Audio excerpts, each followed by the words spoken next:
glad to see that this room is kind of filled up. I know when I walked in the door this evening, I was a little hesitant because there wasn't anybody here but us. So I'm glad you all came out. For those of you that don't know me, because I do see a lot of new faces out there, and I know that I have been absent due to other commitments that I have during the weekdays. My name is KN0JI. I'm KG7 UVARC. I'm actually the secretary here for UVARC. I'm also a member of, you guys know it as the SCAT team, but we recently changed the name, so I am a member of the ECS team, which is involved with communications at the Sheriff's Department. And I'm also a CERT trainer here in the, for Orem City and Provo City. So a little bit about me. So moving on, did it change? No? There we go. So for events, unfortunately Carl is missing from our group today. He did have a death in the family, so we do send prayers to his family. I'm going to go ahead and step in for him, so I'm sorry if you have to hear my voice a little bit longer than you thought you would. But we have upcoming on June 4th at 10 o'clock is our 76ers barbecue. This is a lot of fun. We meet at Highland Glen Park, which is out in Highland, just below Lone Peak High School. We do need people to show up about 7:30 to kind of help set up an antenna. We do have an HF station that usually runs there. It's a lot of fun. A couple of years ago, I was actually able to speak with a battleship while I was out at the picnic. So we did have a lot of fun on that. We're also going to have an ugly antenna contest and a ham fair on Thursday, July 14th at 6 p.m. at the Linden Community Center. And before I forget, because Brent was waving the tickets, if you haven't received a raffle ticket, please let Brent know or raise your hand and he'll come around and make sure that you get that raffle ticket. Some other events that are coming up. We're starting to get into our busy season where we need ham radio operators out into the community in working events. So this Saturday, May 7th, is our Provo Half Marathon that starts up Provo Canyon and goes down into the city of Provo. I do know that there's still a couple of spots open that they are looking for ham radio operators, so if you're available, jump onto the UCARES website, ucares.org, and sign up to work there. Or if you have questions about the event after the meeting, get a hold of me and we can go ahead and talk about that. All of these events that I'm mentioning, most of their sign-up sheets are on the ucares.org website. I'm not going to hit all of them because we've got quite a few of them. I'm just going to kind of go over the next few. June 4th, we have the Eagle Mountain Pony Express Days Parade that we're needing assistance with. June 11th is kind of a bad day for us because we have multiple events that happen within Utah County. We have the Squaw Peak Marathon, that it's an ultra marathon that requires probably, well, I know we have 10 aid stations. We have to account for every single runner, so that's usually an all-day event. We have Art City Days Parade that's in the morning, and then we also have Orem City Fest Fireworks and Parade in the afternoon. All of them require ham radio assistance, so if you're available on that day, we could surely use some help. And the next big event that's coming up is the 4th of July Parade, which happens in Provo. I am overseeing the communications for that parade, so I could really use a lot of help. I usually need about 60 to 80 ham radio operators out throughout the parade. This year we are working on something different. We would like to get like a volunteer gift bag. So I am working with the parade committee and seeing if we can kind of get, you get a t-shirt for working the parade, but we wanted to get a little bit something else. So that may be something that's coming on, and as I hear more, I'll get back to you and let you know that. If you have any questions regarding this. How does one sign up for these events that you mentioned here? If you go on ucares.org, you hit events, and it will list all of the events that's in there, and if there is a sign-up sheet there, there's a link to it that will take you to that sign-up sheet. Does it also have requirements you want? It does. So what he was mentioning is with UCARES, we do have some requirements for our upper level, like net controls, things like that. We do require you be a level 4, which is a certification that you work on through UCARES. But like the parade, that's not required. There are certain events, but it will tell you if you need to have that level of certification or not. Any more questions? Again, if they come to mind, hit me up after the meeting. I'd love to talk to you about it. So moving on is now going to be Wendy. You snuck in behind me.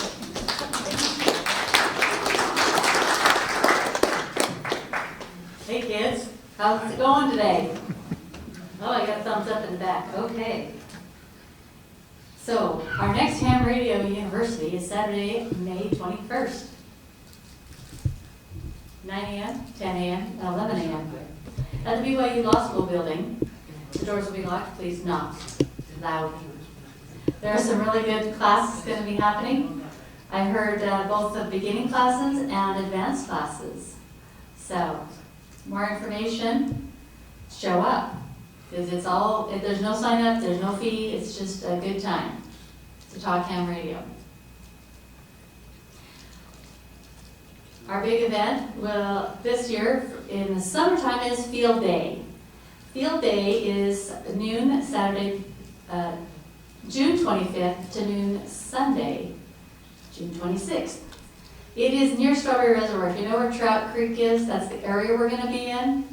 So we are getting maps and pin drops so that you can look at those. You can look, see the details at UVARC.club. Look for the 2022 Field Day post.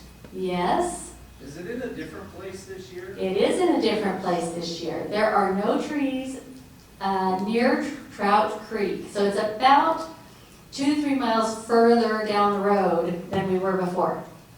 Okay, there's no trees, which means there's less people. Everybody cross your fingers. So we'll be alone there. We will need people to host some people with RVs to host some of the radios. So if you're interested in helping out with that, please touch base with Noji. We usually set up early in the week. There will be people going up first of the week, Monday, Tuesday, to put campers up there and RVs. And so some people leave them there, some people camp the whole week. So it's up to you. And we always have a good time Thursday evening setting up antennas. Because it's a great time. If you've never set up an 80-foot antenna with 3 masts and umpteen wires going 16 different directions with guide wires on every one of them doubled, because you got to have one in the middle and one at the top. It's a great learning experience. I'm not kidding. I've learned so much about putting up an antenna. I could direct people how to do it. Even enlightening, right? Yes, and the safety officer will be present to watch and make sure we have safety at all times in setting up antennas. So anyways, it's a good time. You can bring your family. You don't have to have any specific license, because we do have our GO station. We will have, you can take a turn on the HF. You know, there's people, you have opportunities to log, so it's a good experience and lots of fun. And we're going to turn some time over to Joy.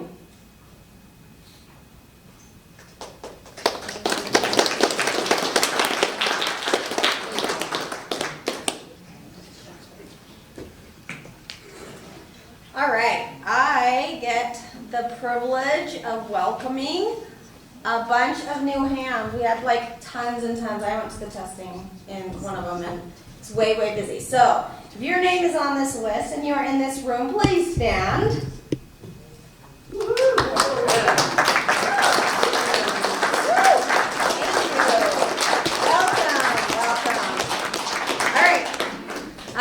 And we have another list. There's so many. We have another list. So if your name is on this list, please stand.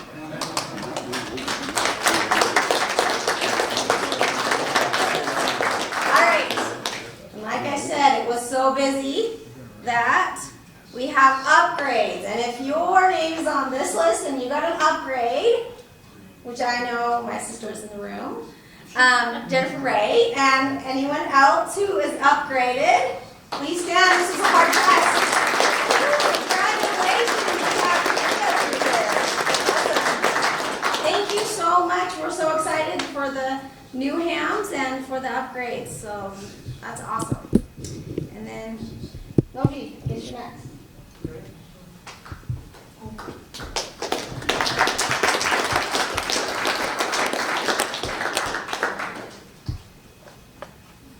I was really hoping they'd go on a little longer because this presentation doesn't last too long, which is a good thing, right? You don't want to be bored to death.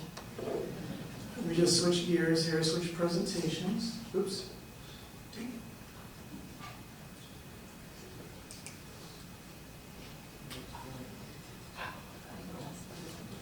Did you introduce yourself? I haven't, I will. Okay. But thanks for the reminder, Richard. Good enough. By the way, welcome, Richard. I'm Richard. You can tell where you're at. Really?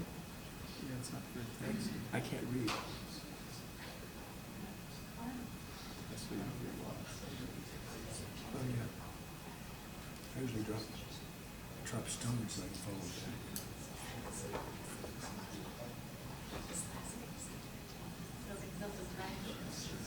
Thanks, Noji, for the presentation. Hey, pleasure. Oh, yeah, I hope you enjoyed that. My expertise at IT, right? All right, here we go. So I just put together a little presentation tonight on the very, very beginning of radio. I mean, the very beginning of radio. And so this is going back even before Marconi. That's how beginning it is. Once upon a time, in a land far away, there was a guy named Gauss, and he made some really, odd predictions about physics, and he knew a lot of math. In fact, this guy was a genius.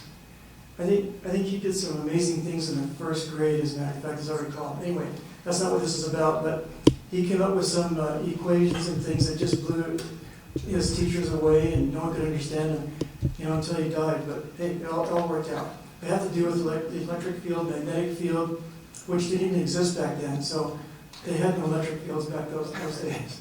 So, but anyway, he figured them out. And after him, there was Andre Ampere, a French guy. You wouldn't have guessed that, right?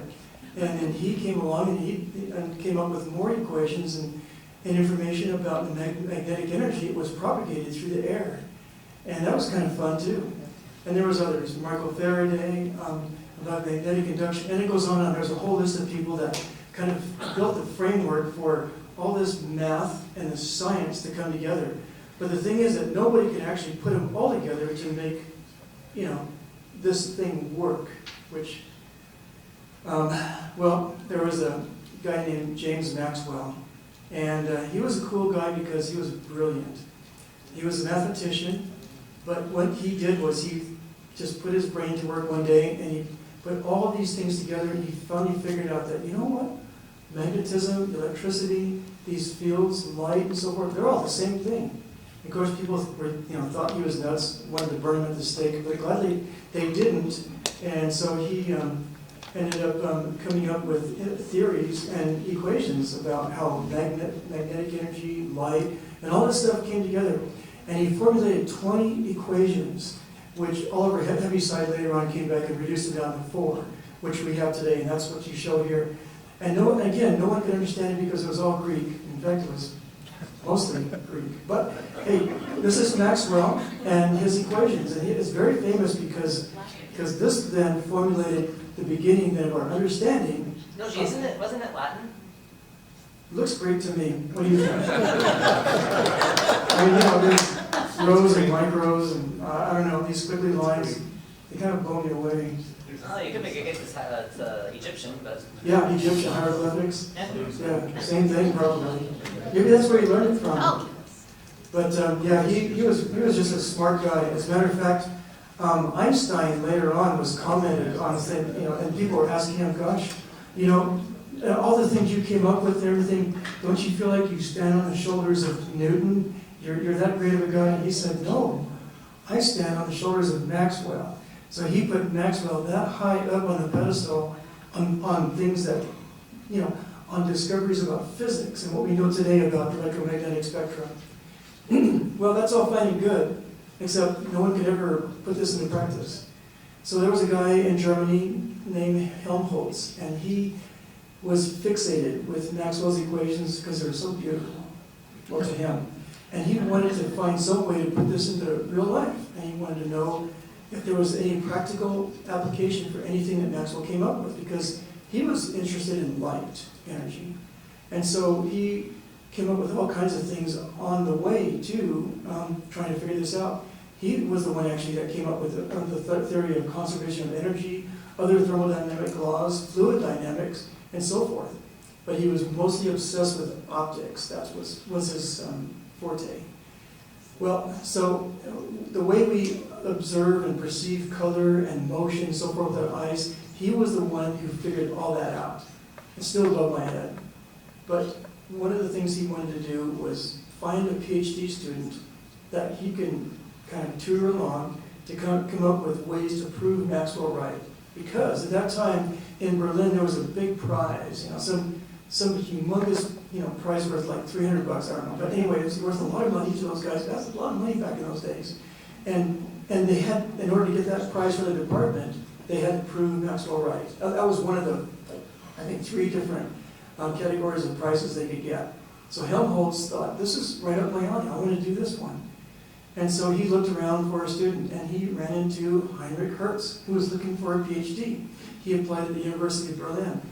And so Hertz was like, whatever, I'll do whatever it takes to get my doctorate. So he enrolled in Berlin, and he started to study under Helmholtz. And he started tinkering around one day and trying to prove Maxwell right. Failure after failure, kind of like Edison, you know.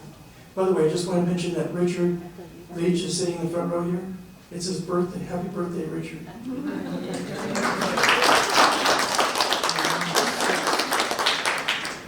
Well, you know, your birthday coincided about the time that Heinrich Hertz had his birthday. That's what reminded me. You're just a month off, that's pretty close. That's close enough. Okay, so there was Heinrich Hertz. What he did was he ended up doing something almost by accident, and what he did was he had he captured some electrical energy in a Leyden jar. A Leyden jar is nothing more than a glass-filled capacitor. Okay, and it had some liquid and so forth. Anyway, so he used this jar to capture charge. And he discharged it into his coil. And what he discovered by accident was that across the room, a spark happened. And he wasn't expecting that, okay? He was expecting something more locally. And when he saw that and heard that, he kind of went, wait a minute, let's make something real out of it. And so he took that thing that was catching the spark and he brought it closer. And then pretty soon it became a real experiment. And this is what we're doing tonight. So that was the first time it was ever evidenced that Maxwell was correct. So we're going to do that tonight. And we're going to start off with a one-shot transmitter. So I built, what I'm doing is mimicking Heinrich Hertz's experiment by making this transmitter. So let me just show you what I have.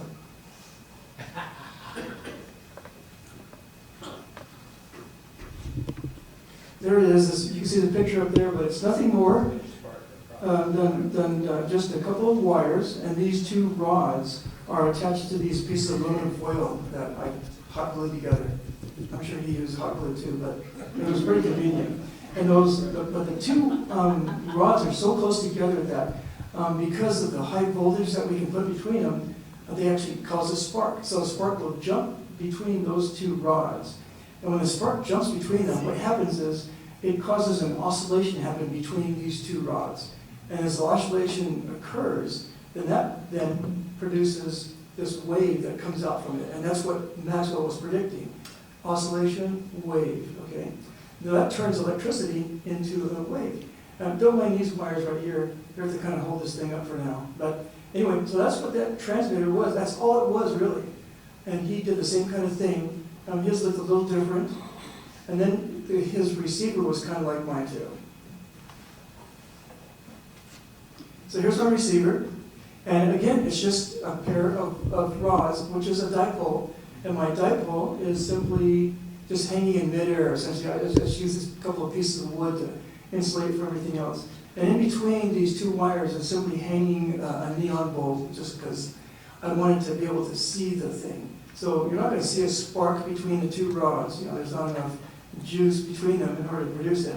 So I thought I'd put a neon bulb there. That way you can see the current, that would happen instantaneously, at least momentarily, across the two rods. So there we go.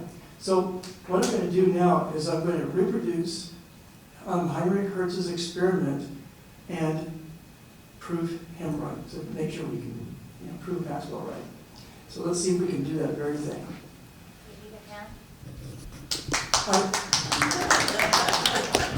Thank you. I do, but I actually have someone that I've arranged for ahead of time to do this. Even though, Wendy, you are like the ideal person, but I'm going to actually call him Alex to come up and help me out. Alex, Hey, come on Take your down. hat off so we can see your hair rise.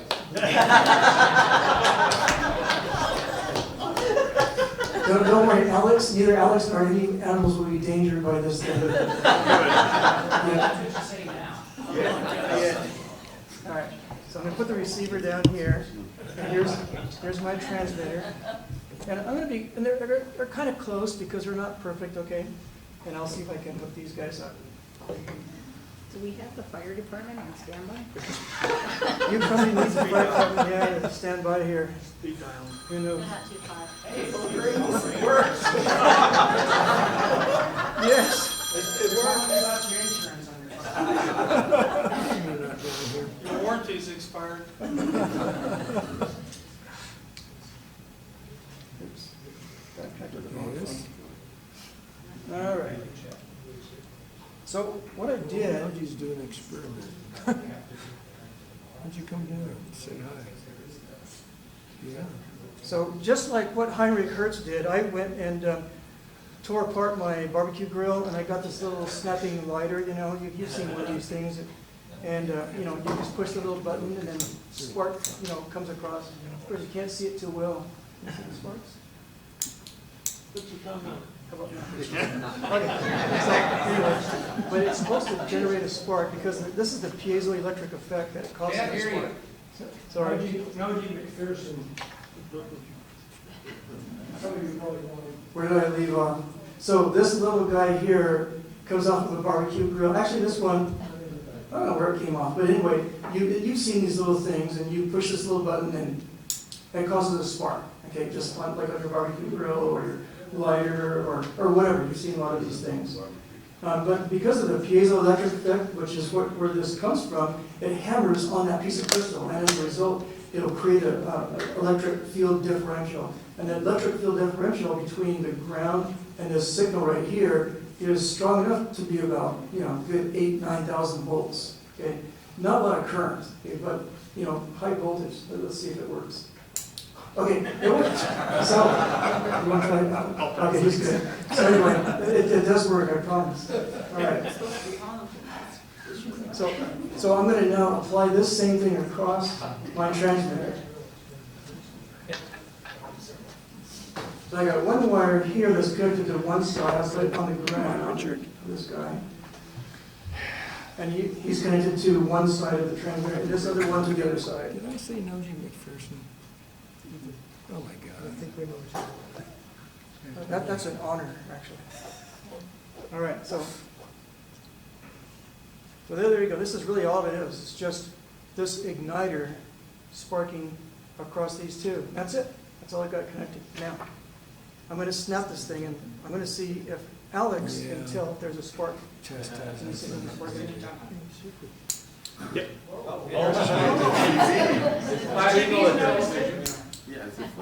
All right, so there is a spark. Okay, well now let's see if our receiver can pick it up. So I'm going to put this down, and I'm going to now have Alex look at our little neon bulb here and witness and see if there is a spark that will show up right here.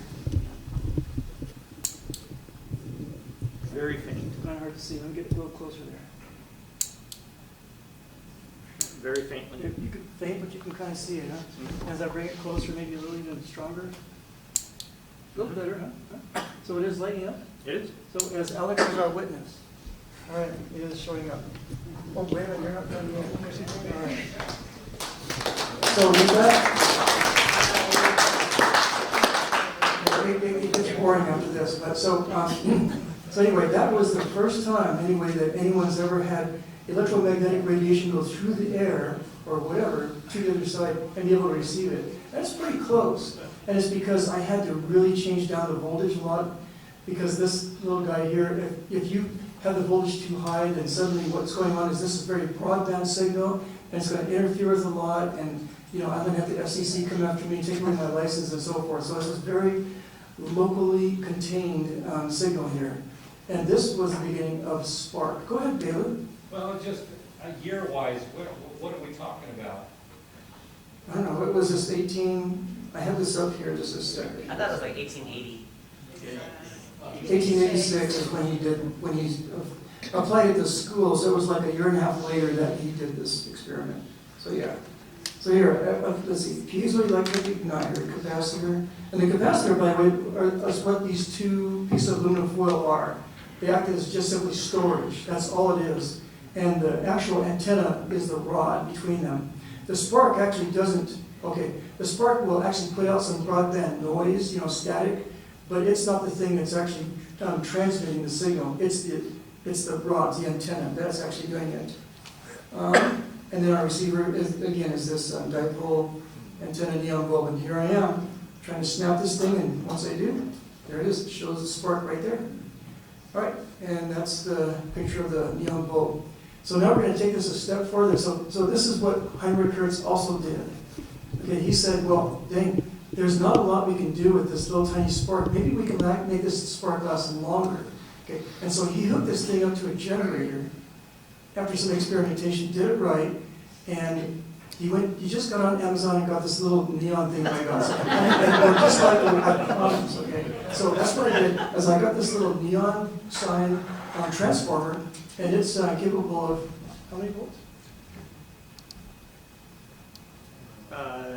10,000 volts. All right, so this is a 10,000 volt transformer here, and I'm going to hook it up the same way, except without the sparker.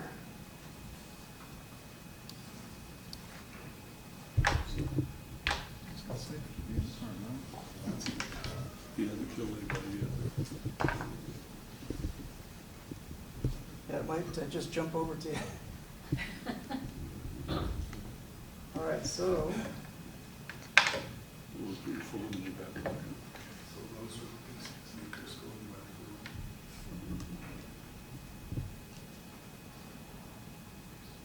All right, there you go. So here, all I've done was simply connected the wires from that transformer that's, I've got bolted on here over to the antenna. That's all. There's nothing more that I did. So this is very simple. Again, because, because tubes weren't invented back in Heinrich Hertz's days. So this is all I got. And so with this, I'm hoping to have a sustained spark. And if I do have a sustained spark, that means I might be able to see a sustained light over there on the receiver side. But I don't know, I've never tried this before. So maybe we'll venture and see if this works. All right, here we go. All right, here we go. Alex is my witness again. I'm going to turn this thing on. Better stand back 10,000 volts, right? Here we go. Ooh. Try that? It is? All right. Yes. It's working. So it's sparking over here. And it's sparking on the TV. You put a filter on it. Yeah. So if I bring this away, then my signal goes down further. And if I bring it closer, it gets brighter and brighter. So it is actually receiving something. So there we go. So, Can you decode it? pardon me? Can you decode the message? Let's find out. So it took someone else later on to be able to take this thing and actually, you can see the receiver actually received that signal and it showed up on that little bulb there, or a speaker, or whatever, So it actually works. So the first letter sent was a T. That's right, it was. Wow. Oh, well, today. All right, so there we go. So that's what I have is a high voltage DC source, like he had a capacitor, which is nothing more than the sheets of aluminum foil, spark gap, which we had, and that works, and an antenna, which is nothing more than those rods. And again, same receiver. I just used that little neon bulb, and sure enough, here it is.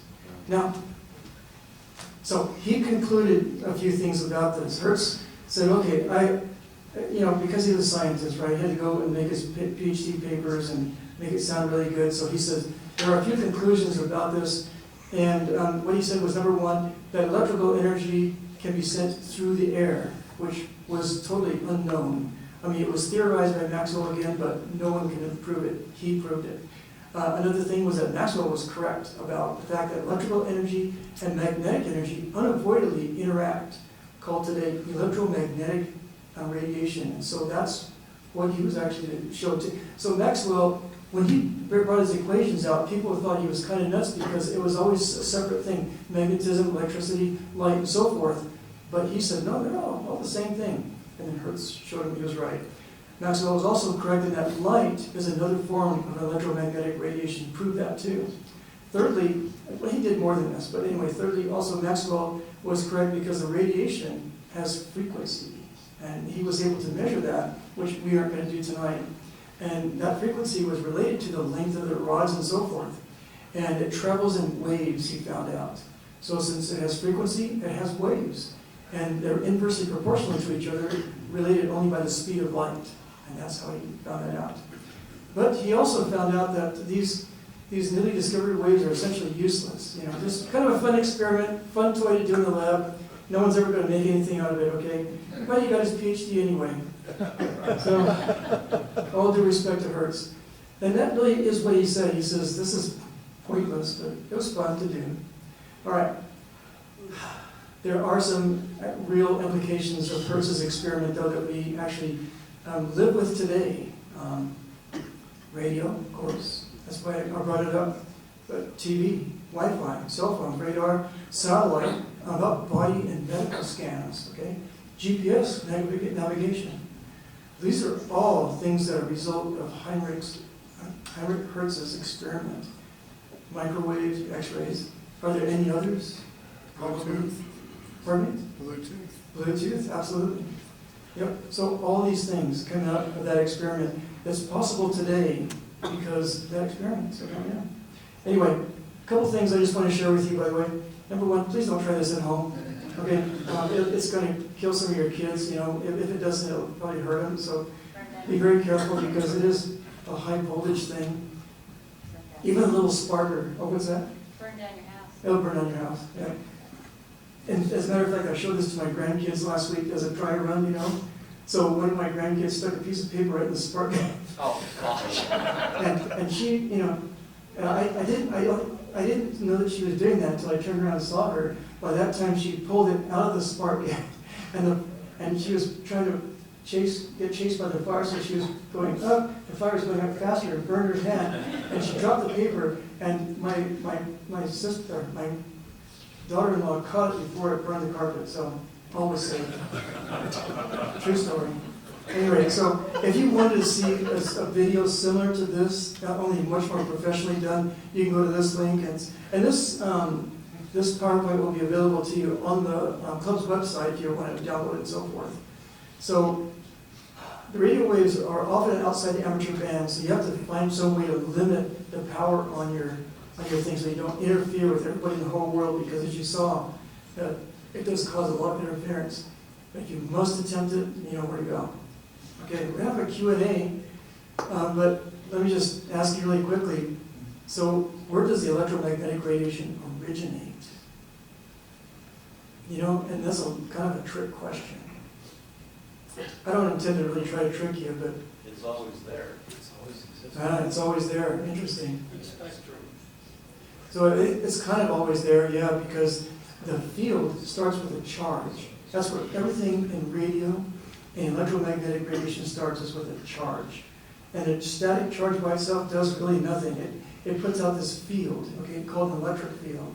It doesn't do any good for anybody until it moves. When we get that charge moving, then suddenly that electric field also starts moving because it follows this charge, okay?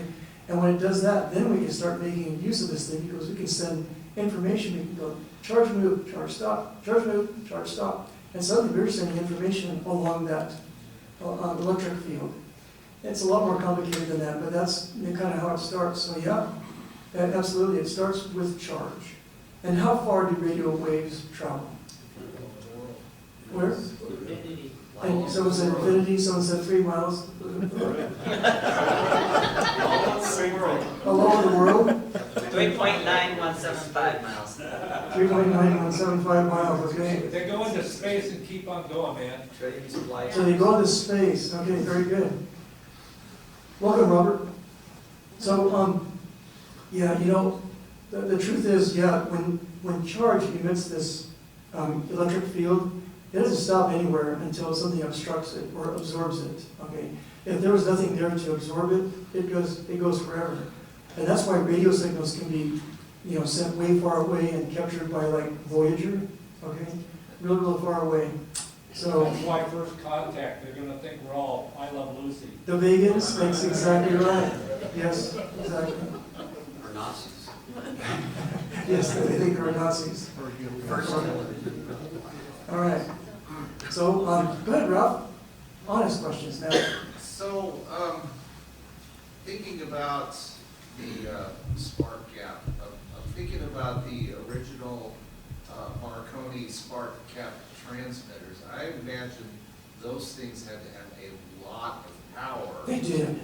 to transmit the way they They had a humongous amount of power. In fact, some of them had anywhere from 5 to 20,000 volts to do that job. And so to do that, they had generators right there on their desk. They had, well, they called them alternators. There was a famous one called an Anderson alternator. And the Anderson's what they used for a long time for their standard spark gaps. And then there was, you know, different variations on the type of spark gap they used and so forth. But yeah, they had to have generators to do that. Oh, Wendy, and then to Gary. So there's a very large spark out there in space. Yes. Is there any way we can grab that electromagnetic spark energy and use it? So the question is, there's a large spark in space. Is there any way we can actually use that? And so which spark are you talking about? You're not talking about lightning, are you? No, I'm talking about the sun. Oh, the sun. So I don't know about how much sparks that the sun actually emits, okay? I assume that it does do some. Is there any way we can take advantage of some of that spark energy? I don't know. But when there's spark in space besides that, like some electrical discharge, we can. And as a matter of fact, what we do is we listen to those sparks with radio telescopes. When we hear them, they tell us the composition of stars, the distances, how fast things are traveling, Doppler effect. All those things can be discerned by radio telescopes. Anyway, those things. And so yes, they actually, but for us to use them as energy, I don't think they've found a way to do that yet. Sun, yeah. David, or sorry, Gary. A few years ago, I was teaching electronics. We had a tour of KSL, and he was taking a jumper cable to the base of the transmitter tower, and you could actually hear the radio station through the spark. I was like, whoa. But you could actually hear the radio station through the spark that was being created. So Gary's saying that some years ago that he and a friend were at KSL radio station playing around with jumper cables, right? And then they were able to get the spark on the station to actually produce the sound. And that's true because what's going on is you're actually demodulating with that. Right. So it's a very crude demodulator. So, and in fact, it was a kind of a diode. So very good. Yes, thanks, Gary. Anybody else? I forgot your name. Doggone it. You told me like 3 times. You demonstrated radar here, that was my. Radar, yes. And so you have a radar transmitter that puts out megawatts first. That's right. You sit and listen, and a nanowatt comes back, is reflected back to you. You measure the time, which equals the distance. So radar means radio range and detection. Radio range and detection. Thank you very much. So this is the very first radar system. Yes, this is a very crude way to do it, but yes, you're absolutely right. Radar is a way to send a humongous signal out and receive a very weak signal back and then measure distance. Very good. Thank you very much. Yeah, go ahead, Scott. We often love to think about radio waves as electromagnetic. But you can think of light as electromagnetic too. Which is what Maxwell proved, right? But then the sun does generate electromagnetic, and we use it to create power with what we call solar panels. There you go. So there you go. There you go. And so we use that radiant energy to produce power with solar panels. A good point. Yeah, I should have thought of that. It took Scott. Thank you, Scott. Go ahead, Ralph, and then Dan. So, with the original Marconi spark gap transmitters, for some reason, and I'm not sure why, but when they transmitted, they called that a damped wave? Yes, because what it does when a damped wave happens, the oscillation occurs, but then it closes really quickly. So it starts like this, and it just goes like this really quickly, and it goes away because there's nothing to sustain it. Okay. Now later on, they discovered how to do continuous waves, so it would stay going like this for a long time. It took more capacitors, more thinking, and so forth, and that's called continuous wave or CW. So yeah, you're absolutely on the right track. So they could not really do CW with spark gap, but they did Morse code, which confuses a lot of people. It's like, wait a minute, I thought CW was Morse code. No, this is where you discover the difference between CW and Morse code. They're different things, but good point. Thank you very much. And Dan, was it? Or whoever? Dan. When Hertz was doing this stuff, he also wrote a paper that he found out that,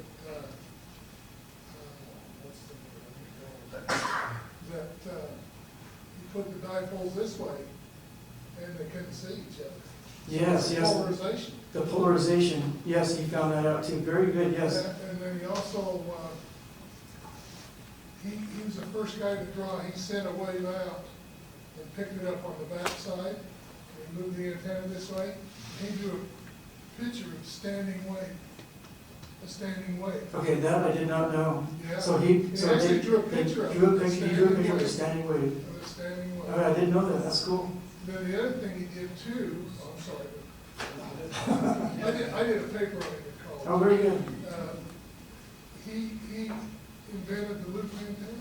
Oh, he invented the loop antenna? I didn't know that either. The first experiment. Oh, I guess with his first one, that was a ring that had the spark. Yeah, it was a loop, not a dipole. Yes, yes, you're absolutely right.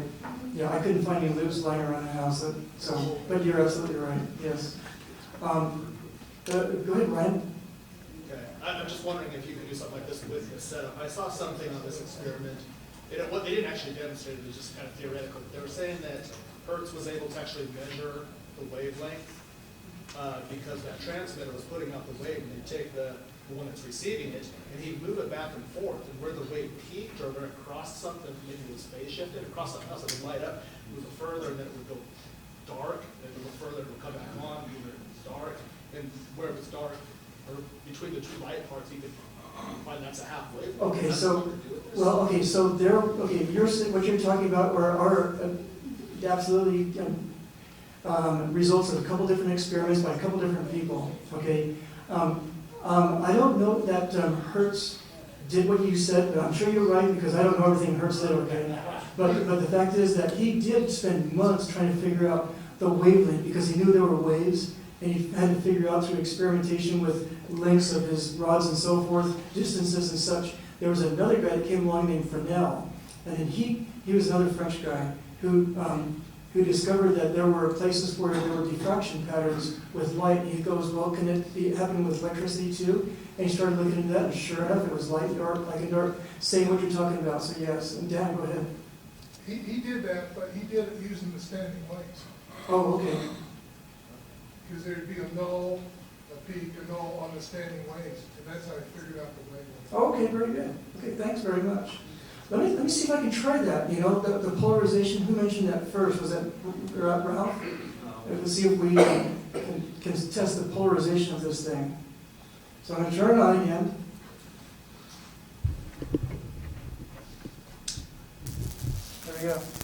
So now, right now, they're both aligned horizontally to each other, okay? So what I'm going to do is pick them up without getting shocked and try to misalign them and see what happens.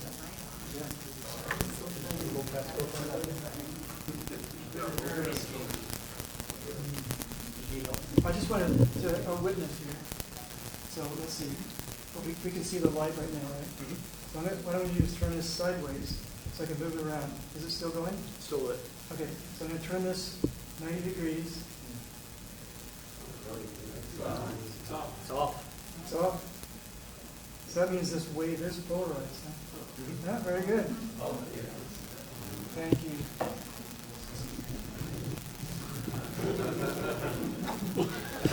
As I say, watch the aluminum. Now, these things are shocking. Yeah, so yeah, don't try this at home.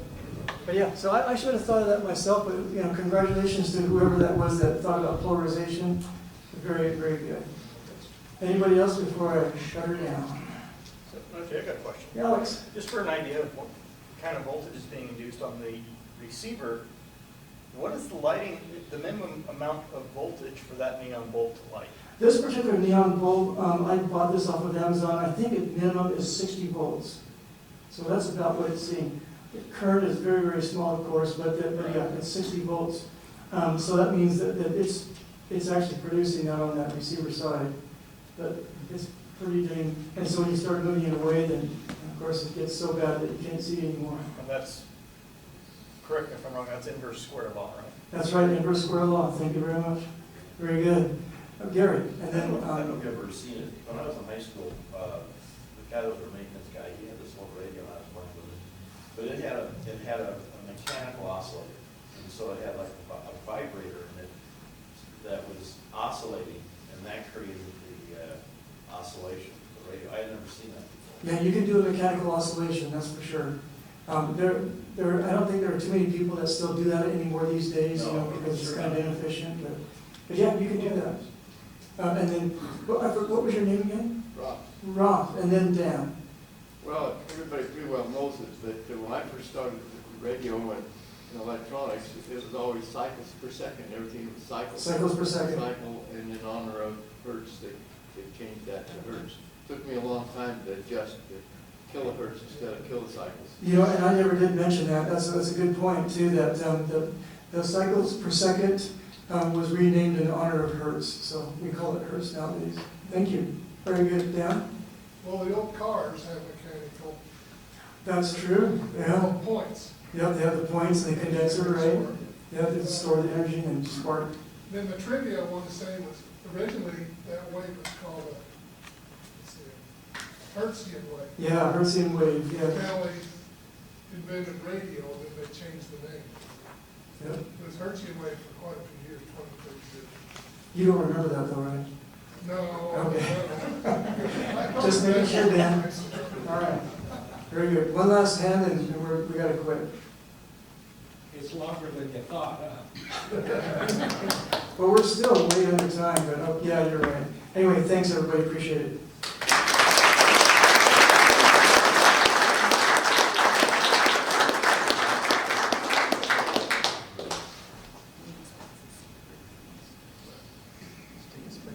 Brent is up.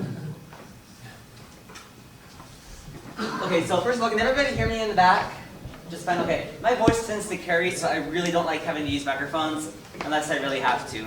So, bad news for everyone here. I lost the tickets that I tore off to everyone tonight, so I'm gonna have to now go around one by one and have you give me a 4-digit number on my phone, and we're gonna have to use the spinner again. What? Are you serious? I am totally kidding. Right here. Can we use that spark for other applications? No, I just wanted to see what kind of reaction I could get out of you guys, you know? Just for fun. Yeah. Can we still get a ticket? Oh, yes. Thank you. Is there anyone that has not received a ticket yet? 1, 2, 3, wait, 1, hey, keep your hands up. 1, 2, 3, 4, 5. I saw more than 5. Ha! 1, 2, 3, 4, 5. I had to sit up front so I could go with you guys.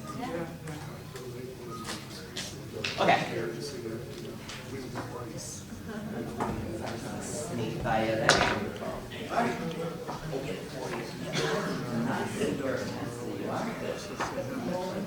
You're smiling.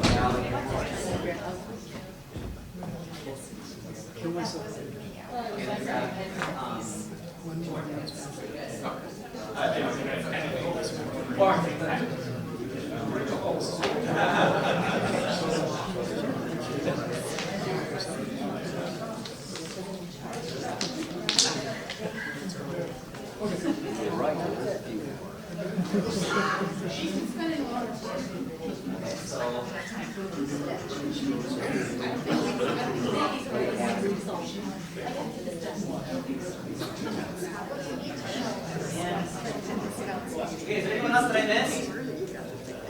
Okay.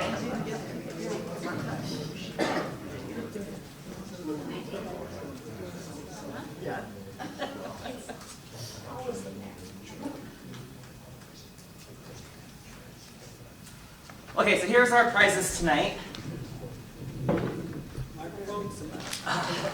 Yes, we got a microphone provided by the City of Orem. Let's see. Noji, we're missing one. Where's the other one? Oh. It is so small you can barely see it. We got a signal stick. The only thing we have left is the Balfang. So this is only for Balfang. An ARRL membership and a flashlight. So let's start with these three and then we'll go on to our main prizes. Oh, it's not just any flashlight. It is a UVARC Club flashlight.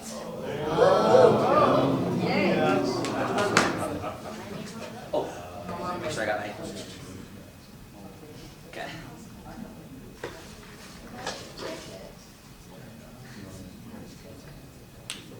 Five, 6, 4. All right.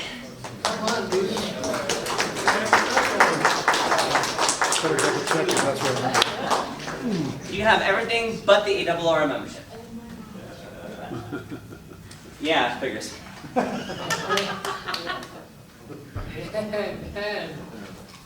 Mine just ran out. You had to take the ARRL. Mine just ran out, so I need it. Yeah, you had to take that. Okay. 5, 5, 5. No, wait. I'm sorry. It's 5, 7, 5.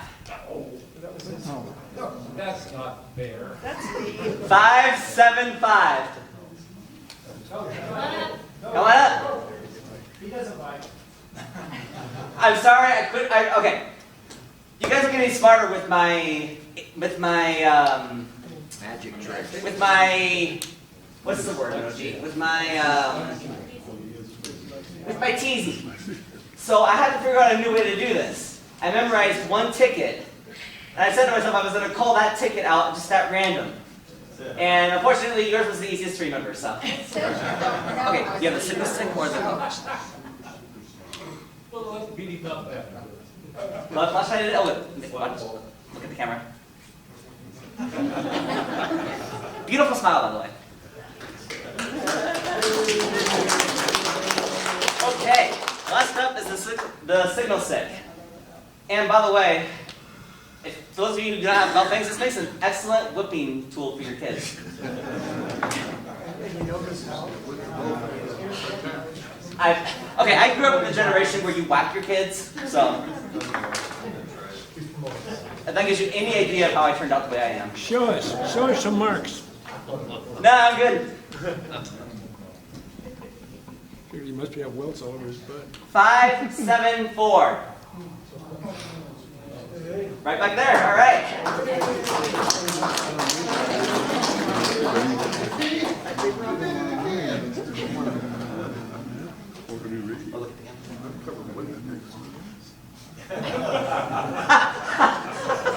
I love it. Okay, our two main prizes tonight. We have the Balfang radio and of course the Parker's J-pole. So usually what I would like to do is, for the main prizes, is I will pick one ticket and whoever gets it gets to choose either the Balfang or the J-pole. Second picker gets what's ever left.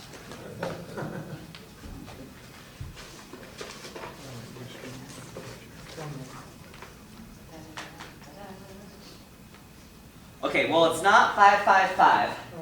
It is 525. That is you. Congratulations.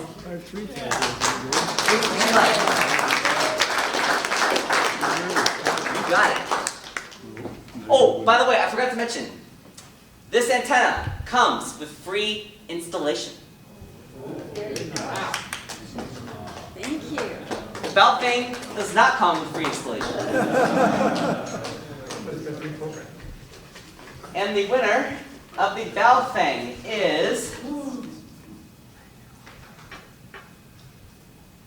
not me. 5, 6, 7. All right.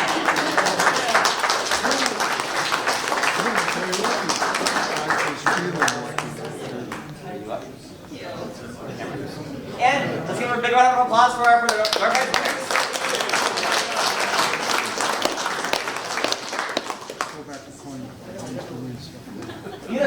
No, I rigged the system in every which way I can, and I still can't win. Okay, so really quick before we adjourn, Noji has a quick thing to say.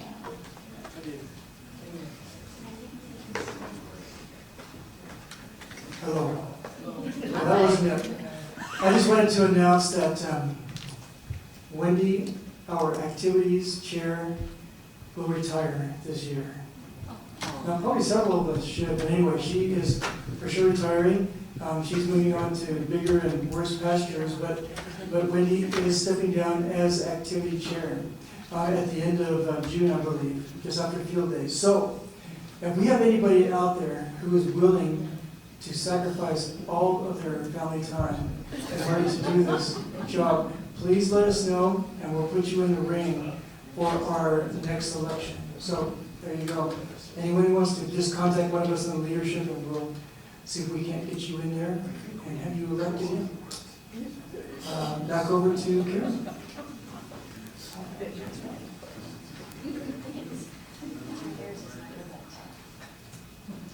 Okay, so moving on. Thank you for coming out tonight. We really appreciate you guys coming out. And we're all going to adjourn and go over to Lucy's Pizza, which is across the street there. So if you can join us, great. If not, we'll miss you, but we'll see you next month.